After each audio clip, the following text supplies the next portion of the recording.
What's going on, everybody? My name is Casey Francis O'Brien, and I'm out here in the woods. If you're like, what the fuck happened to his face? I told you so.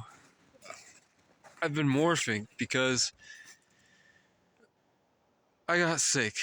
I told you I would survive out here, and I committed to surviving out here, and everything was going well. What I didn't take into account was that I would be approached with some type of malice and hatred from the people that have already been coming at me for a long time. I neglected to realize, because I'm always keeping my hopes up, that seasonal depression is real. And that for most people that aren't me, a delusional, determined guy, all the behavior that I witnessed this past year only got worse. So every winter, I've noticed in sequence, I get sick because some instance I can't control.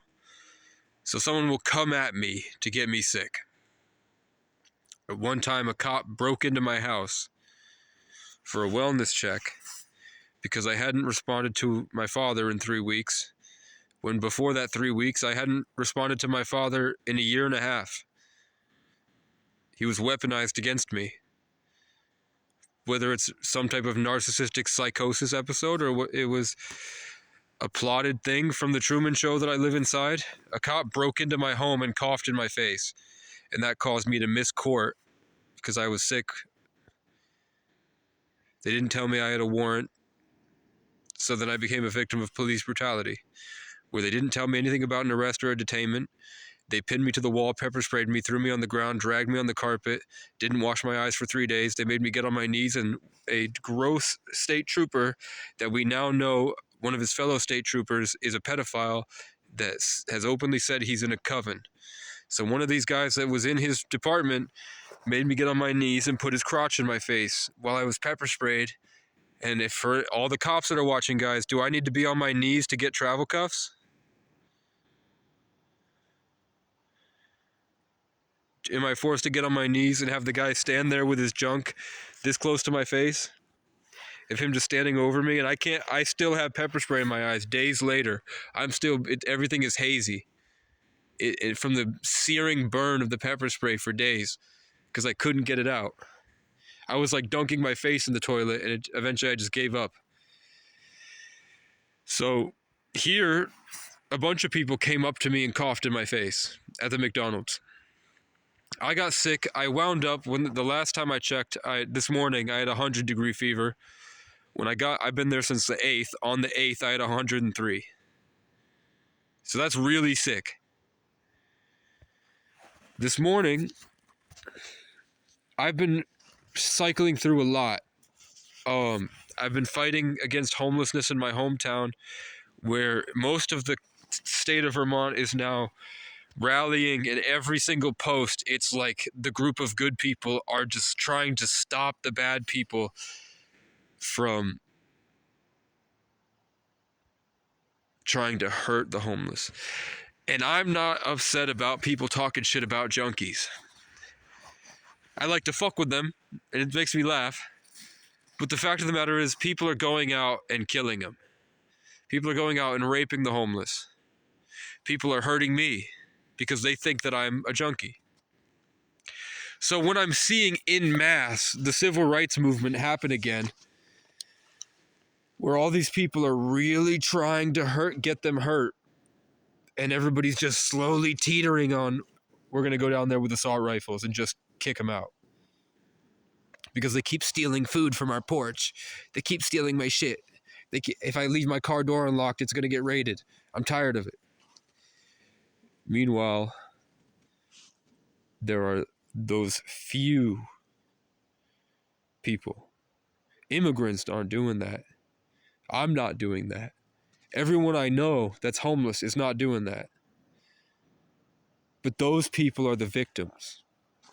We're the victims. This morning at 4:44, this morning, I was laying in bed and I had just come back to God and realized, like, I was able to fully break out of my problems and see that God is a commitment and a faith in God, and you have to come to God, and you have to be a part of God.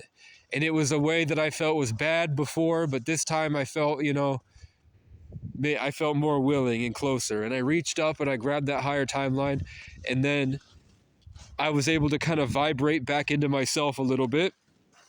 It wasn't in submission to God, but it was just a commitment and a hope for the future that I hadn't fully been able to visualize because of my circumstances, being locked in a trauma box full of toxic parasitic relationships, always fucking with me in the mycelial network. Because I had that organized room and I was able to rest it took me a week to get there. I finally raised up, connected. Things were going well. I have a lot of people that have traumatized me in the past, that have tried to get one over on me or get one up on me or make me look bad or steal my energy or do ritualistic sacrificial stuff that I never understood because I'm not that type of person and I've never been that type of person. So it was so foreign to me that it took me years to really uncover the meaning behind why people are doing this. And I had a lot of good mentors that I know personally. And let me say it, hold up. Yeah, so I was sick. I opened the window. There's no rule against it at this motel.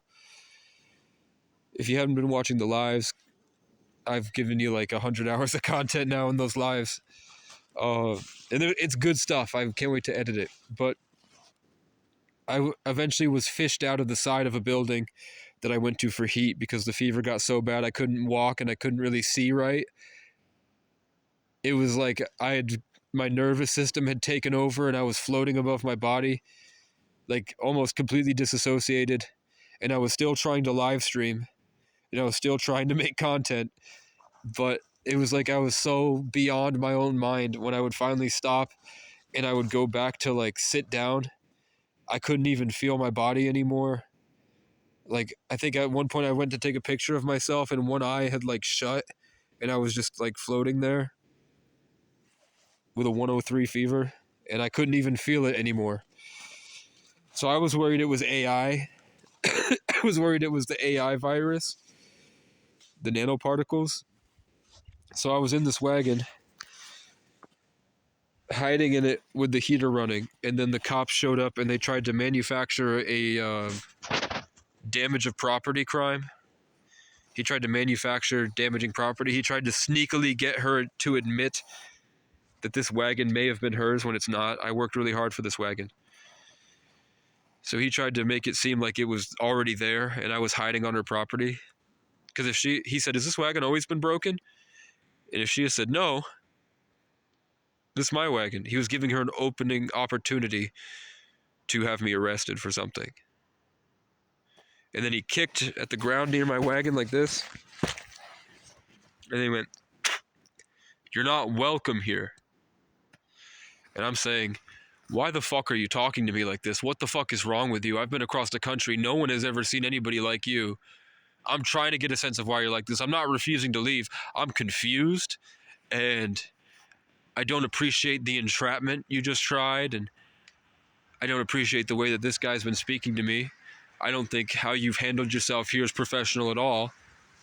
And that was all on one of my live streams. You can go back and see the entire thing from start to finish.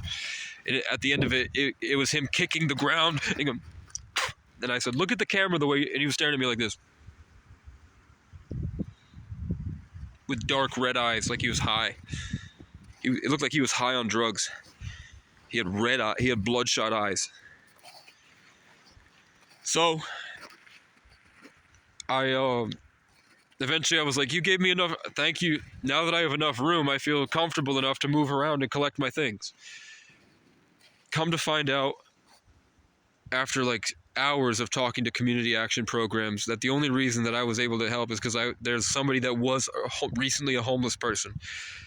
And she was my light in the darkness there. Everybody else has succumbed to that same white pride and prejudice. They were the ones that called the police.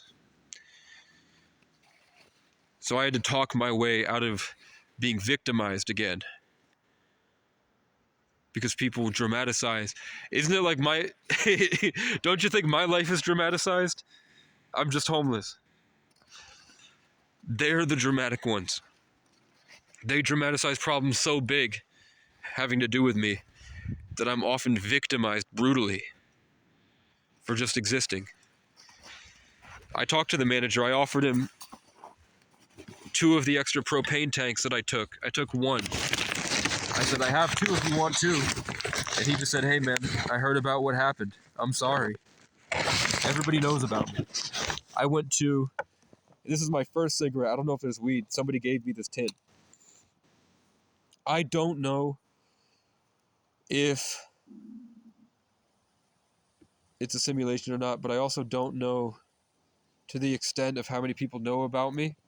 But I went to 2 different community action places. I went back to the crisis center that the police were using to weaponize against me from my YouTube content. They refused service until I turned my phone off because in the past I had threatened to just record them doing things that obviously were wrong. You work for people that need help. We shouldn't have to beg you to be compassionate. You know what I'm saying? So I'm a sexy little demigod. I went there today because I was like, last resort, I'm just going to take you guys down the street on my live so you can see what I went through. And you guys got to see 3 red cars try to run me off the road. Crows everywhere. The one organization, Meals on Wheels, that doesn't have an obligation to serve the homeless people with food and shelter, they can say, no, you have to call us. They took me in, were very nice to me, and were kind, and were thinking about solutions for me. Everywhere else gave me a fuck you and the finger, basically. Even Capstone gave me a bunch of orange juice and water and just left it out like a tray for an animal. Meanwhile, I'm trying to avoid police brutality against cops that have violated my rights for months. So I'm here. It's like this. First cigarette in 3 months. We're just going to see. I don't think there's any weed, but I can't smell. Worst case scenario, I'm going to set the tent up and I'm going to have a panic attack for 6 hours and then I'm going to go.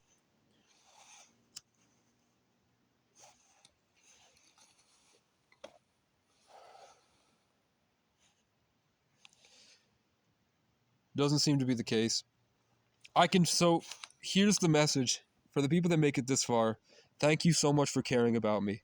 I hope you care. I hope it's not some weird, I'm grateful you listen. I hope it's like a podcast where it's like a little movie where you can listen to me vent and maybe in the background because I'm going through things, maybe it kind of helps you escape your own life. And there are many other people that have found me that also are experiencing what I'm experiencing.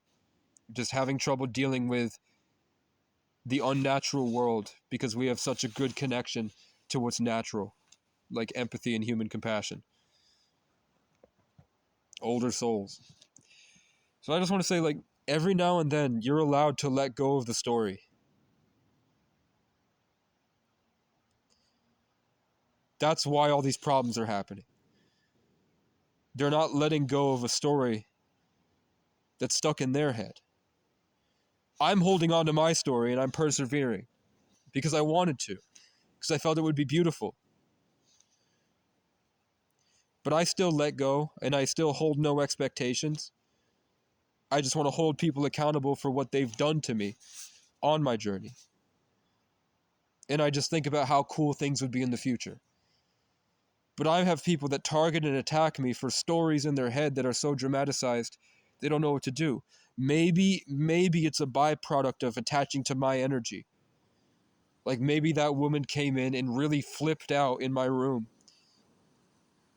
because my window was open and because I had a little bit of trash that looked like a lot because I put a big empty plastic bottle in the trash instead of in the recycling. So then when I threw all my tissues, they just piled on top of that. So it looked like I had a full basket, but really barely anything. But that was enough for her to flip out, and it caused me to be out here in the snowstorm that's coming. So I have to walk another 10 miles, guys. I haven't even made it to Hyde Park yet. I have to walk another 8 miles. And there's a snowstorm coming. I've cried twice today.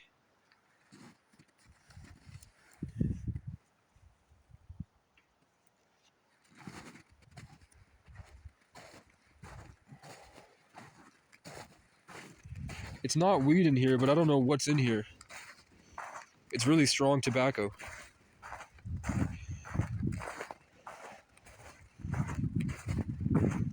So, what I'm feeling, I've realized, is the narrative energy.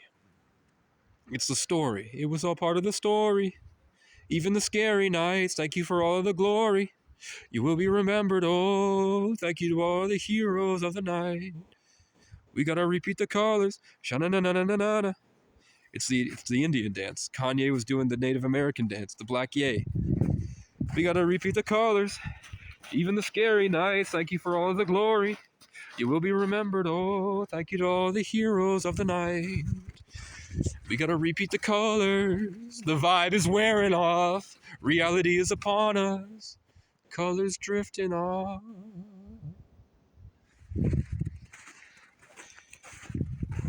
We're still the kids we used to be. I put my hand on the stove to see if I still bleed. And nothing hurts anymore. I feel kind of free. I'm very sick, guys.